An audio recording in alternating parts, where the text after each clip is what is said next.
que nuestros corazones necesitan, Padre, que le veamos lo glorioso que usted es, para que podamos vivir para su gloria, Señor. Es lo que le suplicamos, es lo que clamamos. Gracias por este tiempo en Cristo Jesús. Amén. Bien, pues entonces regresamos a nuestro estudio en el libro de Apocalipsis, un estudio que estamos llevando de manera paralela a las predicaciones del libro de Apocalipsis. Un estudio que tiene como objetivo el ayudarnos a entender algunos puntos clave para interpretar y de esta manera poder aplicar correctamente este libro a nuestras vidas. Y hemos hablado de que existen 3 puntos clave, 3 puntos esenciales para entender el libro de Apocalipsis: el género literario del libro, el enfoque general del libro y la estructura o el bosquejo del libro, el orden o cómo debe leerse el libro de Apocalipsis. Hemos hablado ya entonces del género literario, hemos hablado ya también del enfoque general del libro, donde nosotros nos mostramos las diferentes posturas de interpretación de este libro. Sobre el género hablamos de que es un género, por decirlo de alguna manera, único, porque es un género triple, como una especie de cuerda que une 3 géneros diferentes: un género profético, un género apocalíptico y un género epistolar, y explicamos las implicaciones de cada uno de estos géneros que se unen en el libro de Apocalipsis. Hablamos sobre los enfoques generales y mostramos las diferentes posturas, como ya habíamos dicho. Mencionamos o enseñamos al final la postura que nosotros tomamos o que nosotros afirmamos o enseñamos respecto a este libro, que es la postura eterista. Explicábamos un poquito sobre esto, que nos habla de que lo que encontramos en el libro de Apocalipsis no tiene una aplicación de manera literal en un momento de la historia. No hay una correspondencia de uno a uno entre las figuras del libro, sino que más bien hay una aplicación que es transtemporal, que va del periodo entre la primera y la segunda venida del Señor Jesucristo, y nos muestra 7 imágenes o 7 perspectivas de todo lo que va a ocurrir a la iglesia, pero desde perspectivas diferentes. La estructura general del libro, entonces, es ahora de lo que estamos hablando, y que tiene que ver también con el enfoque general del libro, porque se relaciona con el. Entonces, a la luz de comprender que Apocalipsis no, como algunos enseñan, no me está mostrando una serie de eventos que ocurren en una secuencia histórica lineal, sino que son 7 secciones diferentes que me hablan del mismo periodo de tiempo, el periodo entre la primera y la segunda venida del Señor Jesucristo. Entonces, ¿cómo debo leer el libro de Apocalipsis? Y hemos mencionado que la evidencia interna, y todo esto que hemos enseñado, lo hemos enseñado con evidencia interna dentro del propio libro, y hemos enseñado entonces que la evidencia interna del propio libro de Apocalipsis nos dice y nos enseña que el libro no debe de ser estructurado de una manera lineal. Es decir, no es que lo que viene en el capítulo 4, entonces lo que ocurre en el capítulo 8 va a ocurrir después de lo que ha ocurrido del capítulo 4. No es que esté mal leer Apocalipsis de principio a fin, pero entendemos que si existen estas 7 secciones, que son 7 secciones paralelas, entonces la lectura no representa un orden cronológico secuencial de los eventos, como muchas veces se tiene la idea. Entonces, en lugar de ver 7 secciones cronológicas en las que la primera sección nos muestra lo que ocurre en un periodo y después lo que sigue en otro periodo de tiempo, cada una de las 7 secciones en el libro de Apocalipsis es una mirada a los últimos días, pero desde una perspectiva diferente. Y explicábamos esto con la analogía de la repetición de una jugada de gol en un partido de fútbol. Es una sola jugada, se anota un solo gol, pero ese mismo gol es presentado y es repetido una y otra vez, pero no desde la misma perspectiva, sino con diferentes ángulos de cámara que me muestran diferentes perspectivas y diferentes tonalidades respecto a una misma jugada. Pero lo que tenemos delante de nosotros no son 7 jugadas distintas, es una sola jugada vista desde diferentes perspectivas que juntas me dan una imagen más completa de aquello que estamos viviendo en estos días, en el periodo entre la primera y la segunda venida de nuestro Señor Jesucristo. Ahora, cuando estamos hablando de esto, de la estructura del libro, nosotros dijimos la última vez que hablamos sobre el estudio, es que íbamos a caminar a través de cada una de las 7 secciones del libro de Apocalipsis, sin hacer un estudio profundo de cada una de esas secciones. Eso lo estamos procurando hacer en las predicaciones, sino de una manera superficial vamos a ver el contenido de cada una de las secciones y vamos a señalar puntos, vamos a señalar pasajes específicos que nos hablan claramente de que en cada una de esas secciones se nos está hablando de un mismo periodo de tiempo, que son los últimos días, que cada una de estas secciones muestran evidencias internas de que se están refiriendo al periodo entre la primera y la segunda venida del Señor Jesucristo, y que vemos o vamos a hacer énfasis en que estas secciones incluyen en su mayoría imágenes de la segunda venida de Cristo, de tal manera que si nosotros entendemos esto y leemos el libro de una manera diferente, nos vamos a encontrar como si Cristo estuviera viniendo 7 veces distintas.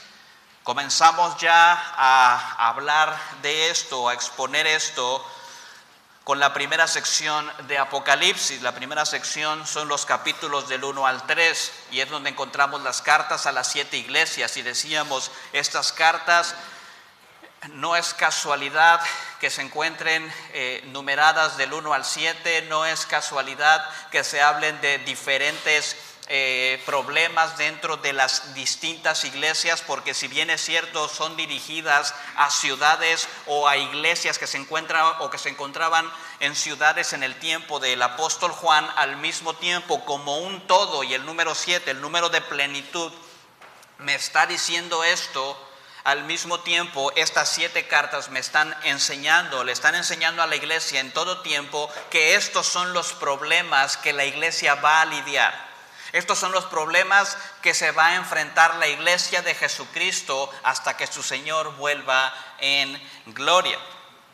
El día de hoy vamos a avanzar entonces a las evidencias en la segunda sección y, si es posible, en la tercera sección de Apocalipsis respecto a que estas secciones están hablando del mismo periodo de tiempo. Así que vamos a la segunda sección del libro de Apocalipsis, que es precisamente también la que estamos predicando, que son los capítulos del 4 al 7. En esta sección, para resumir de manera general el contenido, encontramos primero una clara transición. Dejamos atrás las 7 cartas a las 7 iglesias y somos llevados, por decirlo de alguna manera, a los planos celestiales. Las puertas del cielo son abiertas y entonces encontramos primeramente una imagen del trono celestial, del Cordero como inmolado, presentado. Tenemos una imagen de 7 sellos siendo abiertos, de 144,000 vestidos de blanco alabando a Dios y dándole gloria. No vamos a hablar en detalle de estos pasajes, pero en el contenido entonces de estos capítulos, de los capítulos del 4 al 7, nos hacemos la pregunta: ¿existe alguna indicación de que esta sección nos está dando imágenes de la segunda venida del Señor Jesucristo, de que nos está hablando de los últimos días? Bueno, vamos a ver que la respuesta a esta pregunta es sí. En esta sección, en los capítulos del 4 al 7, encontramos una imagen tremenda de la segunda venida del Señor Jesucristo. Vamos en esta sección, en los capítulos del 4 al 7, vamos al capítulo 6. Vamos al capítulo 6 del libro de Apocalipsis en los versículos del 12 al 14. Apocalipsis capítulo 6, versículos del 12 al 14. Dice: vi cuando el Cordero abrió el sexto sello y hubo un gran terremoto, y el sol se puso negro como cilicio hecho cerda, y toda la luna se volvió como sangre, y las estrellas del cielo cayeron a la tierra como la higuera deja caer sus higos verdes al ser sacudida por un fuerte viento, y el cielo desapareció como un pergamino que se enrolla, y todo monte e isla fueron removidos de su lugar. Bueno, el solo escuchar este lenguaje ya nos hace pensar en la naturaleza apocalíptica de la descripción de lo que está aconteciendo. Comenzando con el sexto sello, entonces, encontramos lo que este pasaje nos describe y que nosotros pudiéramos llamar una agitación cósmica. Las estrellas cayendo a la tierra, el cielo enrollado como un pergamino, islas que son removidas de su lugar, que son montañas que son echadas a el mar. Ahora, ¿cómo entendemos o cómo sabemos, yendo más allá de lo que leemos, cómo sabemos bíblicamente que esto es un indicativo de que esta sección nos está hablando también de la segunda venida del Señor Jesucristo, que nos está hablando de los últimos días? Bueno, vamos a la segunda carta de Pedro, capítulo 3, en el versículo 12. Segunda de Pedro, capítulo 3, versículo 12. Segunda de Pedro 3:12 dice: esperando y apresurando la venida del día de Dios. Y aquí viene el lenguaje interesante. La venida del día de Dios, obviamente, es lenguaje que está hablando del regreso del Señor Jesucristo, en el cual los cielos serán destruidos por fuego y los elementos se fundirán con intenso calor. Pero según su promesa, versículo 13, nosotros esperamos nuevos cielos y nueva tierra en los cuales mora la justicia. La agitación cósmica de la que habla Apocalipsis, que es lo mismo, el mismo lenguaje que encontramos en segunda de Pedro, capítulo 3, versículo 12, nos está hablando de lo mismo.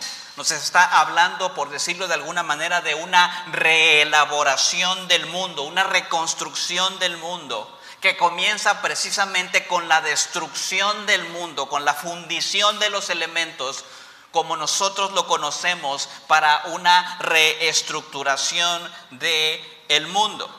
Así que notamos entonces que hay una agitación cósmica. La luna se convierte en sangre, las estrellas caen del cielo, el cielo se desvanece como un rollo siendo guardado, cada monte e isla es removido de sus cimientos.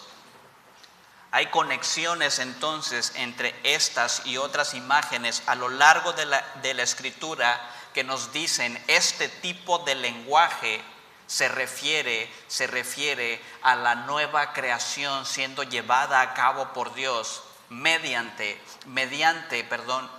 la destrucción, por decirlo de alguna manera, de la creación que existe ahora como nosotros la conocemos.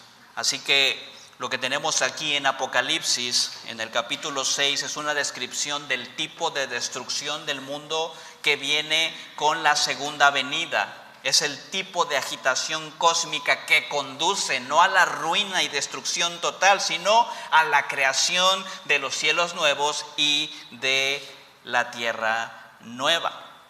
Ahora, hay más evidencia en el pasaje de Apocalipsis 6 respecto a que esto se está refiriendo a la consumación final de todas las cosas y no simplemente a algunos desastres naturales. Y creo que hay suficiente evidencia allí, pero hay todavía más evidencia. Inmediatamente después de esta agitación cósmica, de este lenguaje, la destrucción del mundo, nos conduce a los versículos 15 al 17, allí mismo en el capítulo 6 de Apocalipsis. Mira lo que dice Apocalipsis, capítulo 6, versículos 15 al 17. Y los reyes de la tierra, y los grandes, los comandantes, los ricos, los poderosos, y todo siervo y todo libre, se escondieron en las cuevas y entre las peñas de los montes, y decían a los montes y a las peñas: caed sobre nosotros y escondednos de la presencia del que está sentado en el trono y de la ira del Cordero, porque ha llegado el gran día de la ira de ellos, y ¿quién podrá sostenerse? Ojo, estamos en Apocalipsis 6, no estamos al final del libro, así que las imágenes continúan en esta misma sección de una manera que es digna de señalar, porque no solamente encontramos este lenguaje de agitación cósmica, de destrucción del mundo para una renovación, sino que además en esta sección vemos que todos aquellos que no están en Cristo están tratando de esconderse del juicio que ha llegado. Tratan de apartar su rostro de aquel que está sentado en el trono y de la ira del Cordero. Esta, amados hermanos, es una imagen del juicio final. Y debemos preguntarnos también, si esto no es una imagen del juicio final, entonces aquellos que afirman que Apocalipsis no muestra secciones paralelas tienen que explicar ahora entonces a qué se refiere. Porque el lenguaje parece ser bastante claro. Recordamos que no solamente es esta sección de la Escritura, sino que pasajes como en 2 de Pedro que acabamos de leer respalda precisamente que lo que estamos viendo aquí, y específicamente esta combinación del día de Dios, del día del Señor, con el juicio de Dios, solamente puede darnos como resultado el entender que estamos hablando y que estamos ante una imagen no de algo que va a acontecer en algún momento de la historia, que va a continuar después de esto, sino de la segunda venida del Señor Jesucristo. Y una vez más, si no estamos hablando de la segunda venida, entonces ¿de qué se trata esto? Este es uno de los puntos principales y una de las preguntas que tenemos que hacernos si no estamos convencidos de que las 7 secciones son secciones paralelas que hablan del mismo periodo de tiempo. Porque si no los explicamos de esta manera, tenemos que hallarles otra explicación. Tenemos que interpretarlos de otra manera. Pero como vamos a ver, cada vez es más y más difícil negar la evidencia interna del propio libro, que nos dice claramente que en cada una de sus secciones está hablando del periodo entre la primera y la segunda venida del Señor Jesucristo, periodo en el cual nosotros nos encontramos. Continúa el libro de Apocalipsis, ahora ya pasando al capítulo 7.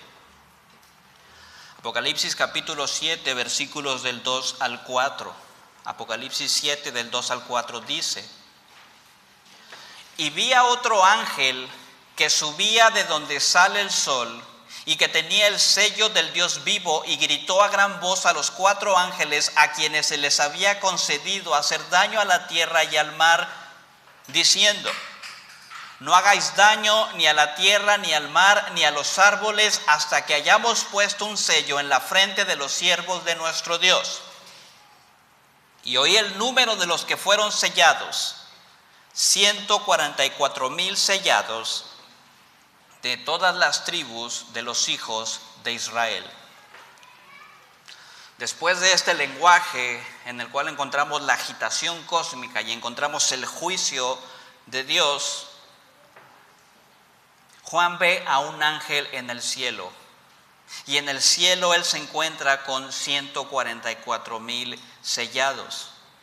Lo que es interesante de estos sellados en el cielo es que es un número bastante específico. Y la pregunta que nos hacemos es: ¿por qué es un número tan específico? 144,000 sellados. Y por cierto, creo que esperamos y entendemos que este número no se refiere al total de los elegidos, porque déjenme decirle algo: si solo son 144,000 elegidos, mejor vámonos a nuestra casa porque ya no cabemos ahí. es obvio que este número es un número simbólico. Y cuando nosotros leemos o tratamos de hacer una interpretación con algo de la interpretación de números en la Biblia, encontramos dos pares de 12, 12,000 multiplicados por las 12 tribus de Israel nos da los 144,000 de todas las tribus de Israel, y eso nos habla de que es una representación de todo, de la totalidad del pueblo de Dios, y sabemos por la evidencia del libro que no es un número literal, sino simbólico, porque cuando nosotros continuamos leyendo y llegamos al versículo 9, recuerda, Juan acaba de ver 144,000 sellados, pero dice en el versículo 9, después de esto miré y una gran multitud que nadie podía contar. A ver, Juan, ¿los acabas de contar?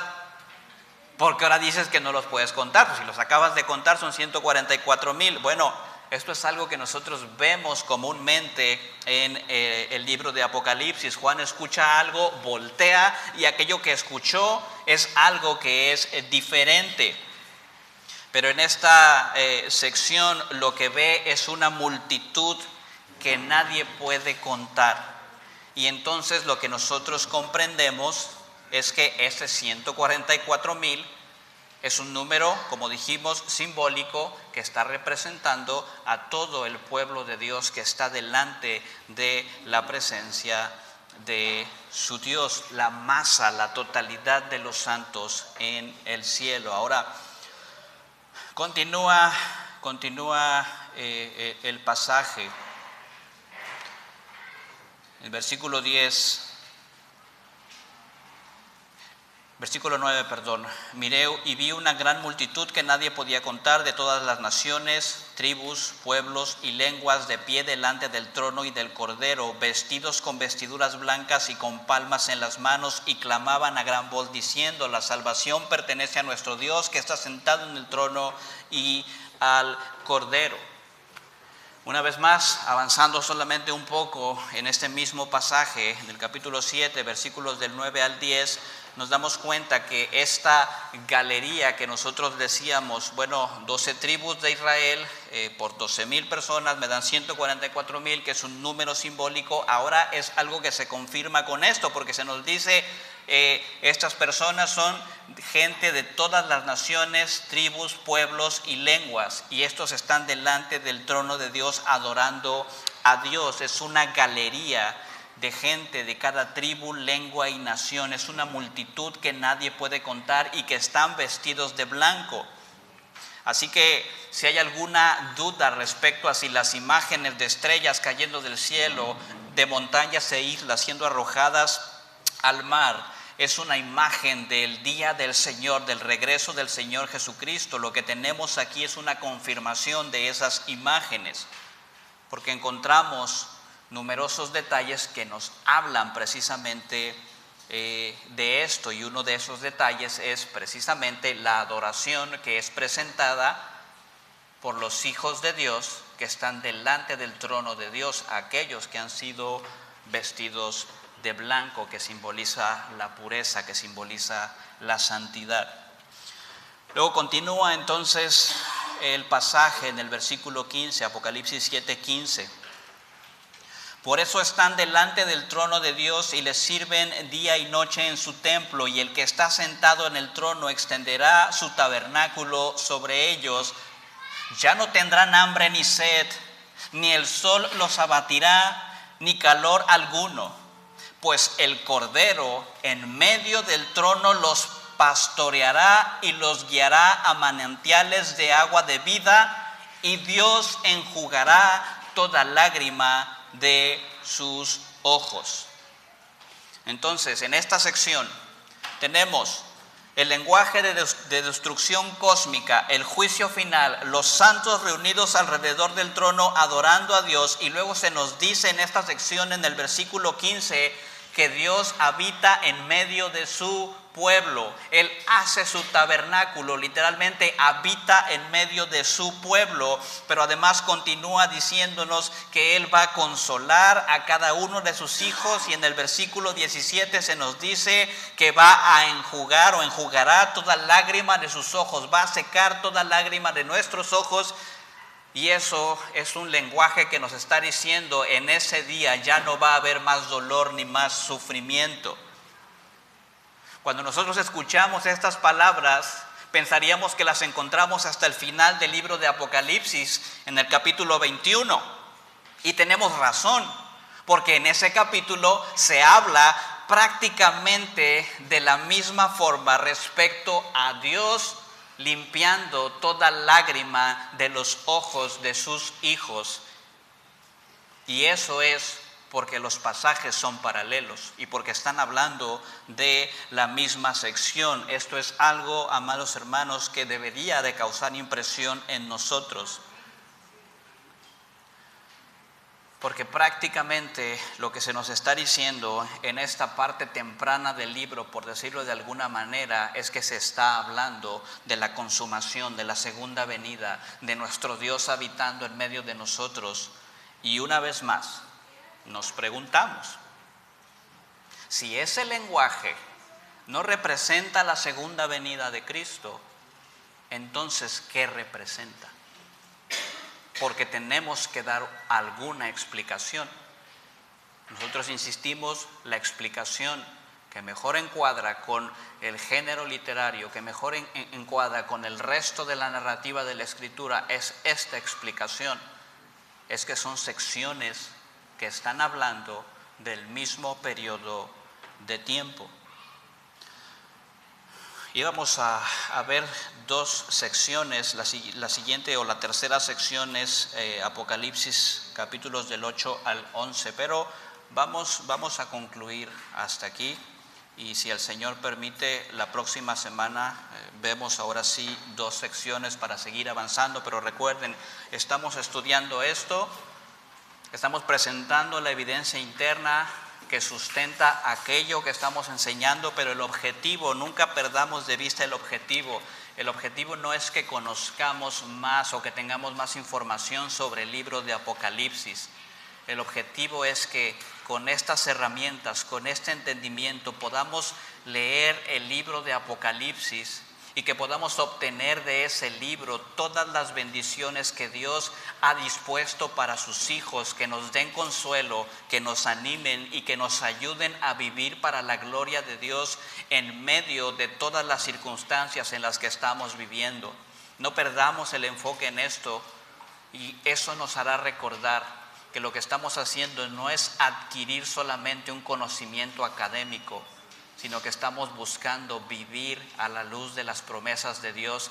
Y hay tantas y tantas promesas, tantas y tantas imágenes tan hermosas que nos ayudan a vivir la vida en fidelidad en el libro de Apocalipsis, que nos hemos perdido por no tener un claro entendimiento de cómo debemos comprender aquello que Dios nos ha dejado. Así que eso nos anime y vamos a orar.